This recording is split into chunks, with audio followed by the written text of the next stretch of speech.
What is up everyone? Welcome back to another video today, and in this video I have another unboxing. It was one of the hardest shipping labels I've ever had to remove on any of the unboxings I've done so far on the channel. Ended up taking out all the packing tape here on this top section, so I'll just go and remove the rest of it here, which shouldn't be that hard. Then we can pop in. Alright, order form and everything looks good. And this is another model that is critical for one of my ongoing projects that I've been looking to carry here. And it is the United Express British Aerospace BAE 146-200. A very useful model that's going to be helpful for the Retro FSD project that I've got going here. I'll be having another update that I'll be filming here right after I do this unboxing, and then it'll be coming out here hopefully very soon. I'll have more information on that, which you can find on my Instagram page. I'll post updates there as they become available. So without further ado, let's head up to the studio and we will unbox the model. And here we go for the unboxing of the Gemini Jets 1:400 scale United Express BAE 146 operated by Air Wisconsin. So the reason why I got this model for the Retro FSD project is that when I was doing some extra research recently, I found the B146 aircraft type on the flight schedule from around 2000 into 2001 for Sioux Falls. So I kind of knew what this aircraft type already was, so I did a little bit of research to see if this model was available anywhere.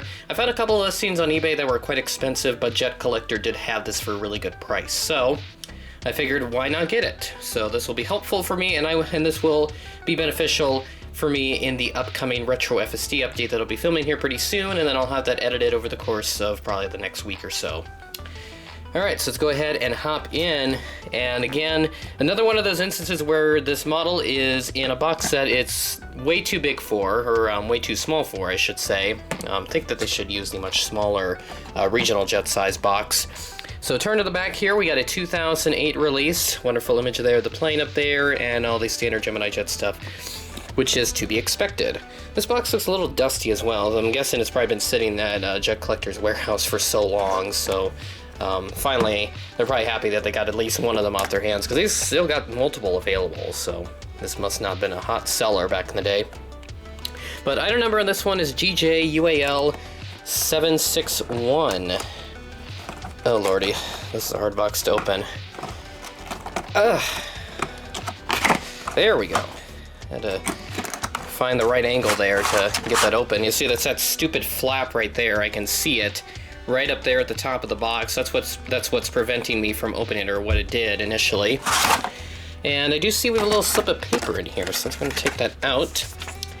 Do not push down hard, so just essentially provide an example of what not to do with this model, because I'm guessing since this is so small, the landing gear can probably fairly easily break if you push too hard on the model.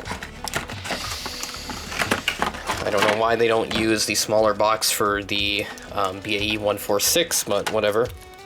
There we go. Nice, cute little model here.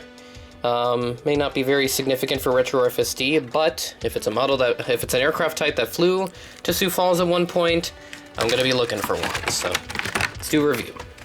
And here she is, the United Express BAE 146-200 by Gemini Jets. Wonderful little model here. My second BAE 146, or technically an Average J85, that's another name for it, but this is officially classified as a BAE 146 in my collection. That US Air was the first one I got a long time ago. Hopefully I'll be getting more of these. I did see Jet Collector had an Air Wisconsin house livery BAE 146 available for a similar price, so I may have to snatch that one up too.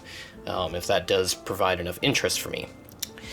So yeah, I don't know when I move the model here, but let's go ahead and do a review.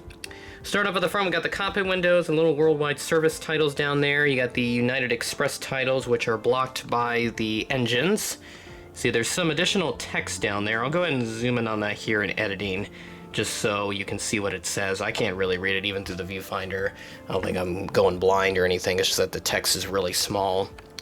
And then towards the back, there's additional text towards the rear door right there, towards the L2 door. The L1 door obviously up there, just right there. A little like gray square actually right by the wings too. Looks kind of interesting. But yeah, going back to the rear of the plane, you see there that little text right there. They got the L2 door, and they did registration November 2, 9 or 2 Uniform Echo. And then you have the tulip on the tail. So my second United Express Battleship Gray aircraft. Just need a blue tulip, and then I'll complete that era, and then I'll need some United Express Solbass era aircraft, which we did get, I think, at one point. I know for a time Spencer, Iowa used to get service from Sioux Falls with United Express. I think it was on Beechcrafts, and this was around the 2000 time frame too, earlier in that year, but that service was discontinued for whatever reason. I'm guessing that it just wasn't working out for them. Now Spencer, Iowa does not get any type of air service, commercial service of any kind, just all the general aviation stuff. There's a nice front profile of it. Reminds me a lot of a C-17 or a C-5 kind of, just in terms of the design and everything. It's like a shrunken down C-17. It much more resembles that to me than a C-5. You got the underneath of the plane right here, you see the landing gear, which looks really cool, and obviously got the markings towards the rear for the reverse thrust, which likes to open up there, which you can see on landing. Not many of these are flying anymore. I think the only ones in the US that are operative are like firefighting ones.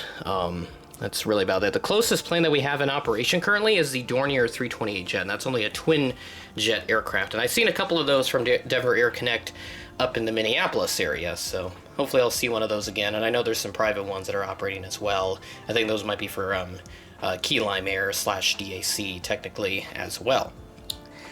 But yeah, that is everything for this review. Really cute little model here, and is very helpful for the Retro FSD project. Kind of more of an obscure one, if you will, at least for me, because it was not prominent at Sioux Falls for an extended period of time. But it was on the schedule at one point, so might as well get it, and thankfully Jet Collector had some available for a good price. So that's why I have this model in my collection today. So that being said, that is the end of the video. Thanks for watching, and I will catch you in the next one.